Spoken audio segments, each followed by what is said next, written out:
The argument for local economy in the free market encompasses strangers. It invites strangers. It likes strangers. It wants aliens and people from faraway places to come here to Hamilton County with their ideas, their children, their small businesses, their hopes, their dreams, their fears of the place from which they came, where perhaps there's a drug cartel or a gang of teenagers or young men armed with Kalashnikovs or Makarov pistols coming by demanding money that the family which runs a small stand simply does not have. And so they get up in the middle of the night and flee that part of Mexico or that part of Honduras, some other place perhaps south of the American border. And they're here. They think it's free here, and they are in so much fear that they don't realize that we're not a free country,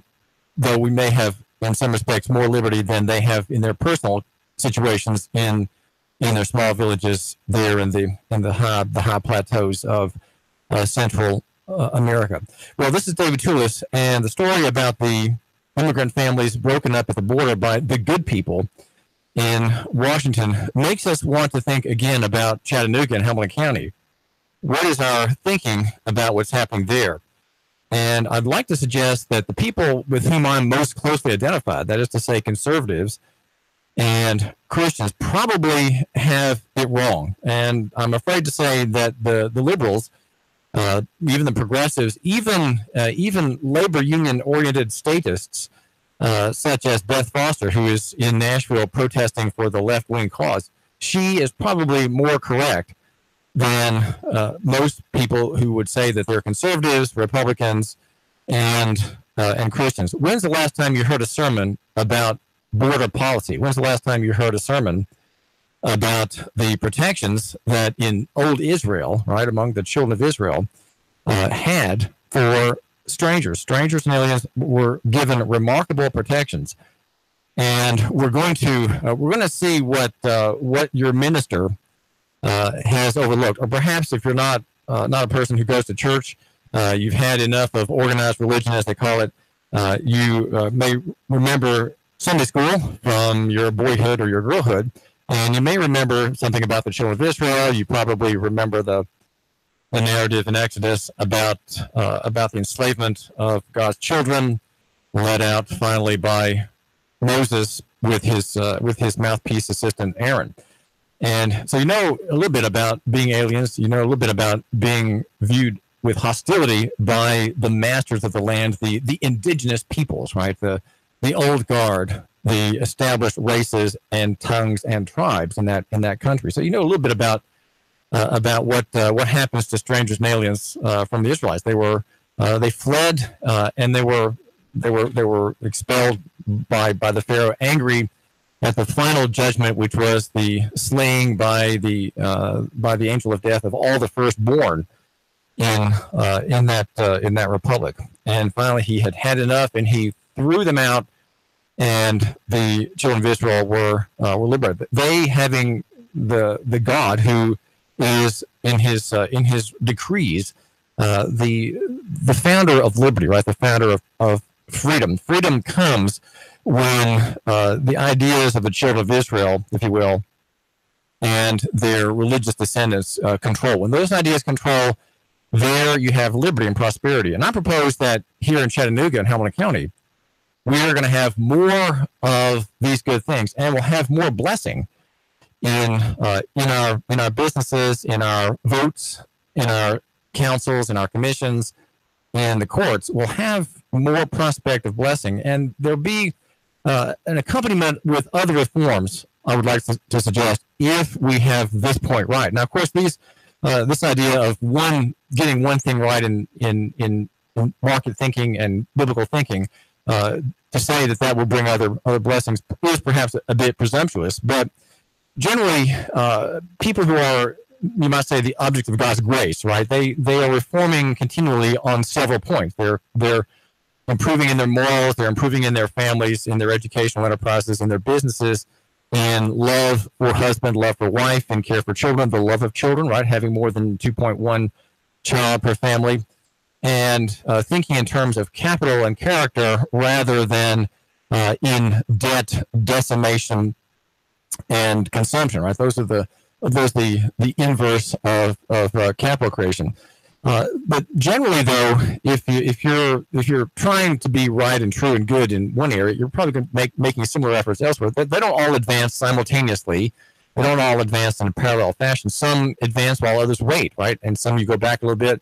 But in your thinking, you, my listeners, thinking, I would hope that on every front you are improving your outlook. And since there are you're not a Christian, okay? Let's just assume that you're not. But and so I always have to be careful of not being too chummy with my listener. I don't assume anything really about you. I mean, I do in some respects consider that you are intelligent, and I don't talk down to you, and I lay it on thick sometimes for your edification.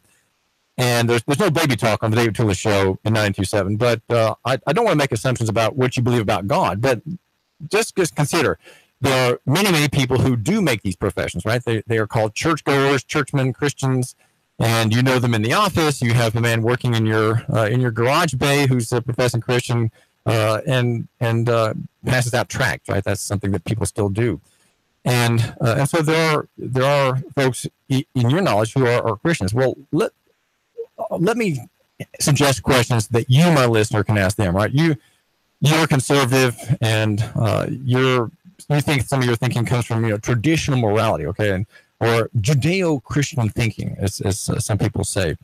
Well, the question is now, what does that doctrine teach about the stranger and the alien? We have of course a lot in the news today about this very point. We have Laura Bush saying that it's shameful that these children on the border are being separated from their families. There have been since October 31st through May 31st, 2,700 children who are separated from their families. That's 46 a day.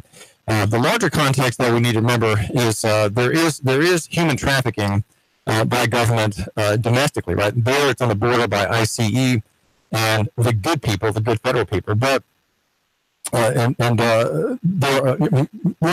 says that it breaks your heart, right? That the border states are breaking up things with what's called the zero tolerance policy. We've heard that, and you've heard the statement about Melania Trump, which says that Mrs. Trump hates to see children separated from their families.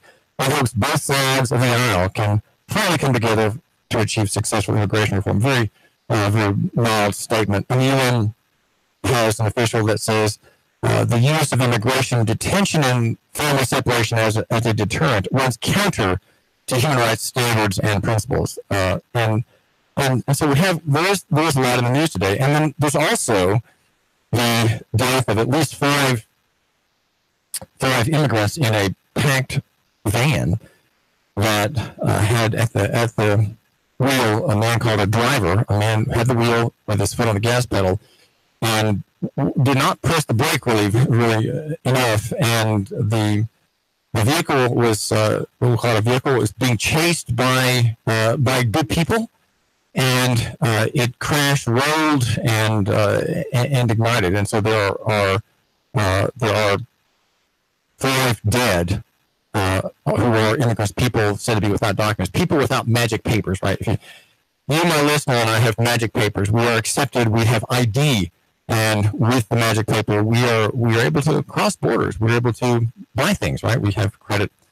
And there were 12 unauthorized immigrants, as Sarah Ravash of the New York Times describes it. There was a driver and 1 passenger, and they're trying to smuggle 12 people. And all the 14 people were adults. Sheriff Boyd says he was in Gwinnett County. Brian Boyd, and the story says that a chase had led to deaths in 2015. So think about that. A chase in that outside Houston, 6 people were killed when the driver of the vehicle, overloaded with immigrants, sped away from officers and lost control. And then in 2012, another incident, or I should say an accident, not involving a chase, but simply a crash, and there were 14 people without magical papers dying in rural South Texas. There's a pickup truck, and it veered off the highway and was slammed into two trees. So there is government caused mayhem there as well. Oh, I would say, well, what do you mean government caused mayhem? The guy should just put his foot on the brake, right, David? He's got a foot. He can push one pedal to the other. And if you're being chased by flashing blues, should you not push that foot to the left and tap the brake and safely bring the van to a halt? Well, yes, but when your neck is on the line and you think you can get to some location before the veering blue lights behind you, you may try. Some people are not very smart and not very careful, and maybe the man behind the wheel of that van was thinking only of himself, and so we have a chase. And it's funny, police officers and ICE people forget the fine technology that Americans have devised. We have devised telephones, we have devised radio signals, which, as far as I know, always outrun lumbering vans moving forward at even 97 miles an hour.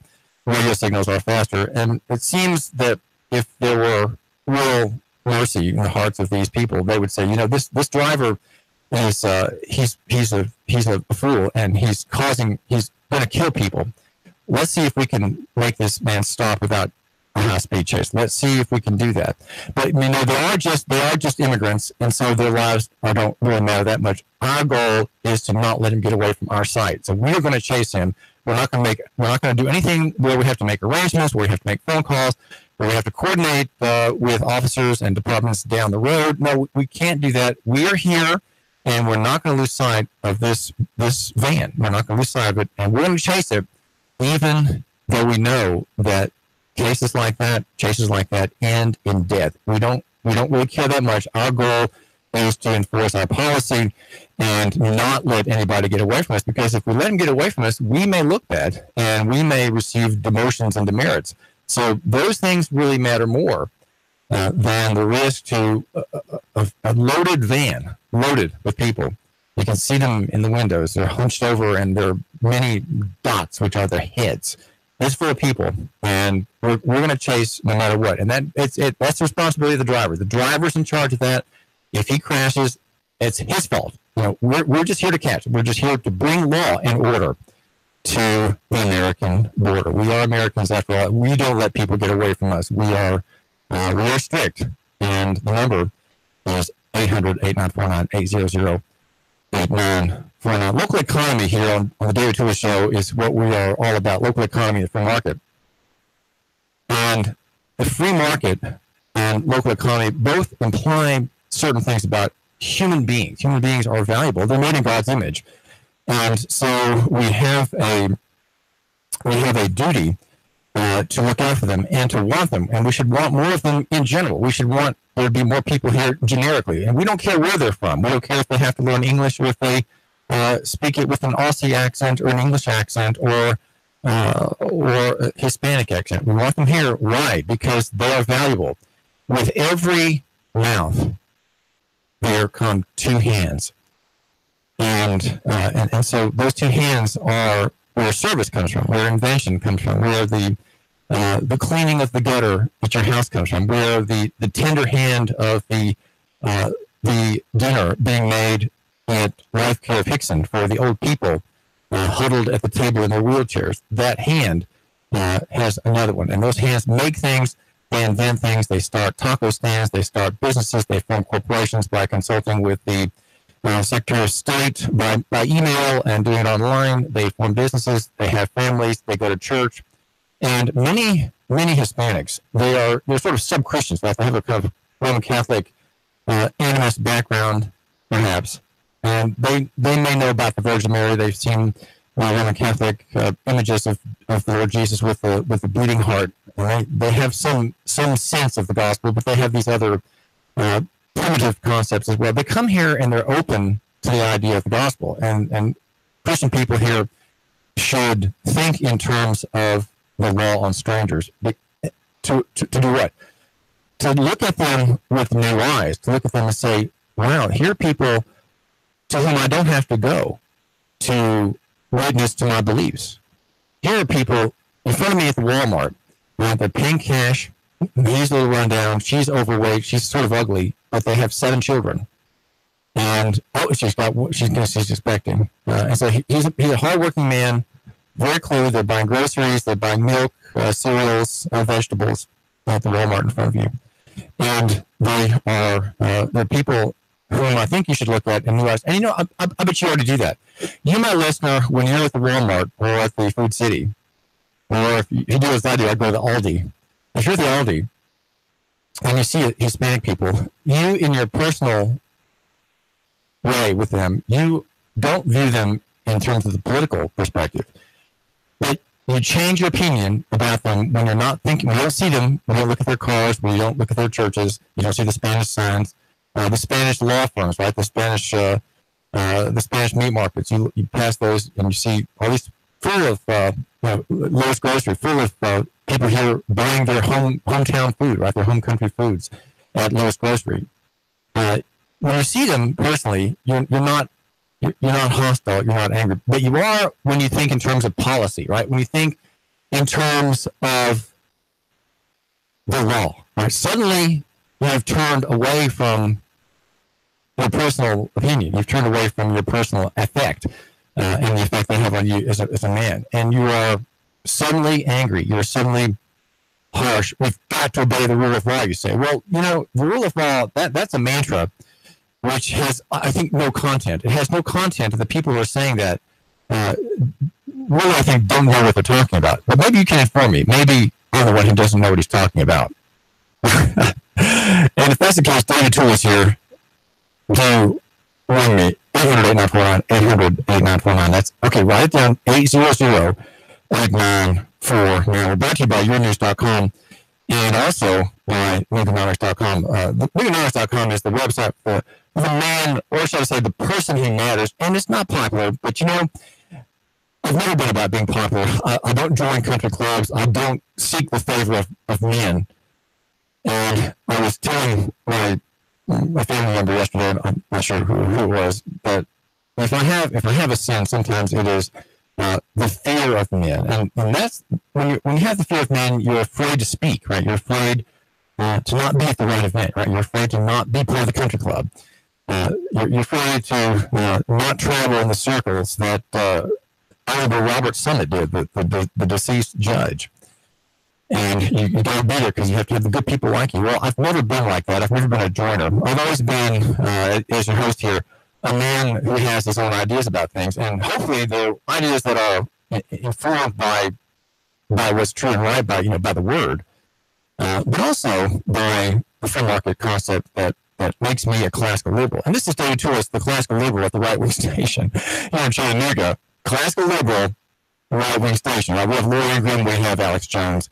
And at 3 o'clock every afternoon, right here at Miller Radio, we have the inimitable, meaning one who cannot be imitated, the inimitable Sean, at 3 o'clock. Bloomberg News at, I'm not sure what we're doing with Bloomberg News, but later enabling by local is my argument, and it's local economy and the free market. And so what's next is, what I want to talk about next is, okay, so you're not a Christian, okay, but you know people who are. Let me give you some things to ask them, okay? You, my listener, non-believing agnostic, okay? Well, I want you to take your Bible-believing friend to the cleaners, because I want you to get the meat out of his pockets and get the spots off of his collar.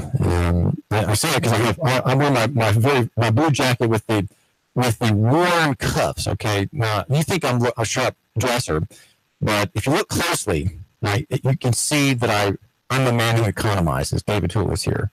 I economize. I eat my own lunch at home and I pack a lunch every day and eat in. And that's just to save money. And I probably should be eating out some with some of our sponsors. We've got terrific sponsors here at 927. And I'll be dropping in. We'll probably vehicle us sometime this week. And seeing what it's all about, so do patronize our sponsors. But I economize, and I've got a spot on my jacket. And you, my listener, take your church going friends to the cleaner. Ask them some questions now about the word stranger. The word stranger is in the scriptures. I'm looking at the New King James Version. It's in there 78 times. Probably about half of the references are to people like those families at the border and like those families here. If you just, I think you need to consider what the Christian says scriptures has to say that he's ignoring. And so I want you, my listener, to really agnostic with things. You take his quotes from his pulpit, ask him if he believes in them. Ask your Christian friend if he believes what the word says, his word says about the stranger. David Tourist Thinker Radio. I've got some great, wonderful sponsors here. 3, 2, 1. Chattanooga Radio. Digital FM 95.3 HD4. 92.7 FM's news now. A Ringgold man was arrested at a Chattanooga club after cops say he drunkenly fought with officers. Video reportedly shows William Floyd in an altercation